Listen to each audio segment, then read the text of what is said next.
Okay जी, start करते हैं Kirchhoff laws से। Second chapter physics, Rawalpindi board, federal board, तमाम बुक्स में सेकंड चैप्टर में है। Very important law Kirchhoff laws के नाम से है। पहला जो लॉ है इनका वो किरचॉफ करंट लॉ है। The algebraic sum of all the currents meeting at a junction in an electrical circuit is zero. तो sum of I equals to zero means अगर एक पॉइंट है, एक जंक्शन है जहां पे कुछ करंट्स इनकमिंग है, यहां पे मिल रहे हैं, इसे I1 कह देते हैं, और ये I2 करंट है। तो इस जंक्शन में जब ये मीट करेंगे तो ये एक या एक से ज्यादा फॉर्म में ये डिस्ट्रीब्यूट हो जाएंगे। लेकिन जो नेट करंट है इस जंक्शन पे, यहां पे, ये जीरो होगा, right. So incoming current is taken as positive. जो इनकमिंग करंट जैसे I1 I2 इनकमिंग है तो हम इसको पॉजिटिव रखेंगे, और जो आउट गोइंग है वो नेगेटिव रखेंगे। ये दो भी हो सकते हैं, दो से ज्यादा भी हो सकते हैं। आपकी बुक्स में ये 3 4 5 आपकी बुक में 1 2 3 4 है तो मैं जस्ट 4 लिखूंगा। अगर हम 5 भी लिखे हैं रफ में तो ये यूं आएगा, बिकॉज 5 आउट गोइंग है तो नेगेटिव आएगा। तो I1 प्लस I2 ये सेकेंड राइट हैंड साइड पे जाकर पॉजिटिव हो गए, तो incoming current equals to outgoing current. और यू कैन ऑल्सो से इसके साथ कि sum of all the currents passing through a junction is zero, right. So first law short के लिए इंपॉर्टेंट है, लॉन्ग के लिए इतना इंपॉर्टेंट नहीं है। The algebraic sum of all the current meeting at a junction in electrical circuit is zero. I1 I2 minus I3 I minus I4 equal to zero. So I1 I2 incoming होंगे and I3 I4 outgoing होंगे। Sign convention मैंने बता दिया कि आपके पास जो approaching the junction है वो पॉजिटिव होते हैं, इनकमिंग पॉजिटिव होते हैं और आउटगोइंग नेगेटिव होते हैं। सो ये I1 plus I2 incoming sum of increase incoming currents equal to sum of outgoing currents, ये मैंने बता दिया। तो ये शॉर्ट के लिए इंपॉर्टेंट है, लॉन्ग में नहीं आता। लॉन्ग में जो आता है वो किरचॉफ सेकंड लॉ आता है, जो इसका सेकंड वोल्टेजेस लॉ है। सेकंड लॉ ये है कि in any close electrical circuit the algebraic sum of all the electromotive force EMF and voltage drop in a resistor is equal to zero. So अगर एक क्लोज सर्किट है, इसको देखते हैं हम लोग। अगर आपके पास एक क्लोज सर्किट है तो उसमें इलेक्ट्रोमोटिव फोर्स का सम एंड वोल्टेज ड्रॉप का सम अक्रॉस रेजिस्टर्स, दोनों का सम बराबर होगा या जीरो होगा, right. algebraic sum of EMF plus algebraic sum of voltage drop equal to zero.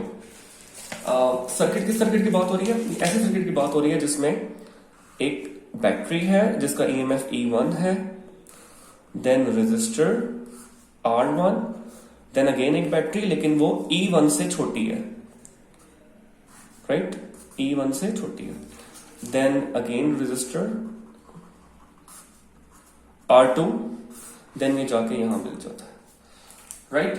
So law ये है कि EMF जो यहां से इंक्रीज होता है, यहां से निकलता है, वो इन सब के अक्रॉस ड्रॉप होता है और उसका सम जीरो हो जाता है। मीन अगर यहां से 100 निकला है तो 30 यहां पे ड्रॉप हुआ, कितना बच गया 70, देन 40 यहां पे ड्रॉप हुआ तो कितना बच गया 30, एंड देन 30 अगेन ड्रॉप हुआ तो जीरो, एंड क्लोज सर्किट का सम वो इक्वल रहता है, राइट। सो हम इसको थोड़ा सा और थ्योरेटिकली देख लेते हैं, देन हम मैथमेटिकली आएंगे सॉल्व करने। So explanation and proof. Rise in potential, because ये जो E1 है वो राइज कर रहा है, पोटेंशियल प्रोवाइड कर रहा है, तो ये पॉजिटिव लिया जाता है। Drop in potential is taken as negative. Battery में जो करंट की डायरेक्शन है वो will be taken positive if current flows from negative to positive terminal through the battery. ये तो कन्वेंशनल करंट वाली चीजें हैं। Current flows from high potential to low potential, conventional current है। और हम डिपेंड करता है कि हम अपनी मर्जी से क्लॉकवाइज भी डायरेक्शन ले सकते हैं करंट की और एंटी क्लॉकवाइज भी ले सकते हैं। So it's your choice, right. तो ये 5 पॉइंट क्लियर हैं। तो इसके बाद आगे जाते हैं हम लोग। अब हम जाते हैं मैथमेटिकल क्वेश्चन पे। Okay, so energy drop across the circuit देखते हैं पहले हम देखते हैं वर्क ऑन E1 बैटरीज या एट बैटरीज। जो बैटरीज हैं वो दो हैं, E1 and E2। E1 bigger battery, E1 जो है वो E1 is very very greater than E2, keep in mind. V voltage होता है work done per unit charge. आपके पास W आ जाएगा, वर्क आ जाएगा QV। क्यू हमने डेल्टा क्यू रख दिया चार्ज, और वोल्टेज हमने फॉर फर्स्ट E1 EMF 1 रख दिया, और ये वर्क आ गया, ये वर्क 1 आ गया, राइट। सिमिलरली अगर हम सेकंड बैटरी की बात करें E2, तो उसके लिए सेम प्रोसीजर होगा, बस हमारे पास डेल्टा क्यू और ये E2 आ जाएगा, ये वर्क 2 आ गया। सो E1 E2 आपको क्लियर है, जिसमें EMF हम लोगों ने across this one and this one देख लिया। अब हम देखते हैं EMF या एनर्जी अक्रॉस R1 एंड R2। R1 and R2। So R1 and R2, voltage का वही फॉर्मूला आपने यूज करना है, work done per unit charge, work is equal to QV। But क्योंकि रेजिस्टर है, रेजिस्टर को डिफाइन किया था किसने, ओम्स लॉ ने,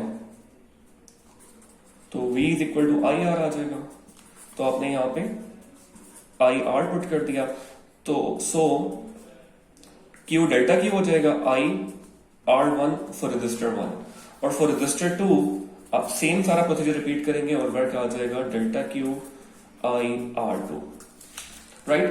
अब हम लॉ अप्लाई करते हैं, बिकॉज पूरी क्लोज सर्किट में वर्क या एनर्जी कंजर्व रहेगी। सो स्टार्ट करते हैं, पहले हम एनर्जी कंजर्वेशन फ्रॉम E1 की जो एनर्जी कंजर्वेशन थी वो E1 डेल्टा Q था, राइट, हमने ड्राइव किया था अभी। E1 डेल्टा Q, और E2 की थी डेल्टा Q E2। सबसे पहले हमने इसकी लिख ली, बिकॉज ये इंक्रीज हो रही है, प्रोवाइड कर रहा है, तो इसलिए हमने ये पॉजिटिव लिखा है। इसके बाद ये गुजरेगा R1 से, R1 की वैल्यू अभी हमने निकाली है, ये बिकॉज R1 रेजिस्टर है तो ये लॉस करेगा, तो minus delta Q IR1।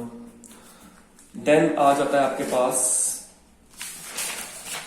E2 के लिए यही वैल्यू रहेगी, लेकिन माइनस में आ जाएगा, बिकॉज E2 भी लॉस कर रहा है। और लास्ट वन जो R2 है, इसके लिए भी minus delta Q IR2 equal to 0। Okay, अगर किसी को कंफ्यूजन है कि E2 के साथ नेगेटिव क्यों आया है, सो E2 के साथ इसलिए नेगेटिव आया है क्योंकि आपको ये पता होगा कि अगर सेल्स हैं यूं, जो आम सेल्स होते हैं, अगर हम उनको यूं रखें तो वो ऑपरेट नहीं करेंगे, बिकॉज अगर ये भी पॉजिटिव है, ये भी पॉजिटिव है, ये नेगेटिव है, तो वो फ्लो नहीं करेंगे। लेकिन क्योंकि इनका सेम वोल्टेज होता है 1.5, लेकिन अगर ये 10 हो जाए, इतना बड़ा सेल हो जाए, तो ये इसको सरपास कर जाएगा, गुजर जाएगा। -10 है, इसमें से 1.5 माइनस हो जाएंगे, तो आपके पास 8.5 का वोल्टेज फ्लो करेगा। सेम केस, जारी बात है, -1.5 लॉस हुआ है 10 में से, सिमिलरली इसमें से जब गुजरेगा तो वो लॉस करके माइनस में रखे गुजरेगा, अदरवाइज नहीं गुजरेगा। सो राइट, ये हमने अप्लाई कर लिया। E1 delta Q minus delta Q IR2 minus E2 delta Q minus delta Q IR2 equal to 0। Delta Q आप लोगों ने कॉमन ले लिया सब में से, E1 minus IR1 minus E2 minus IR2 equal to 0। अब दो चीजों का प्रोडक्ट 0 है, तो डेल्टा Q तो 0 हो नहीं सकता, तो आपके पास ये E1 minus IR1 E2 minus IR2 ये 0 होगा। इसमें आपने EMF को सेपरेट कर लिया और IR1 IR2 को सेपरेट कर लिया। ये हो जाएगा सम ऑफ EMF, ये हो जाएगा सम ऑफ रेजिस्टर्स, और दोनों का सम इक्वल है, sum of all the voltage drops and sum of all the voltage drops across resistors. So ये इक्वल है, सो हेंस ये किरचॉफ सेकंड या वोल्टेज लॉ है। अगर हम एक दफा इधर से देखें तो हम लोगों ने R1 के लिए भी E1 के लिए, E2 के लिए कैलकुलेशन की, R1 के लिए, R2 के लिए की, डेल्टा Q कॉमन लिया और प्रूफ हम लोगों ने कंप्लीट कर लिया कि sum of E equal to sum of IR, right. So ये किरचॉफ वोल्टेज लॉ है।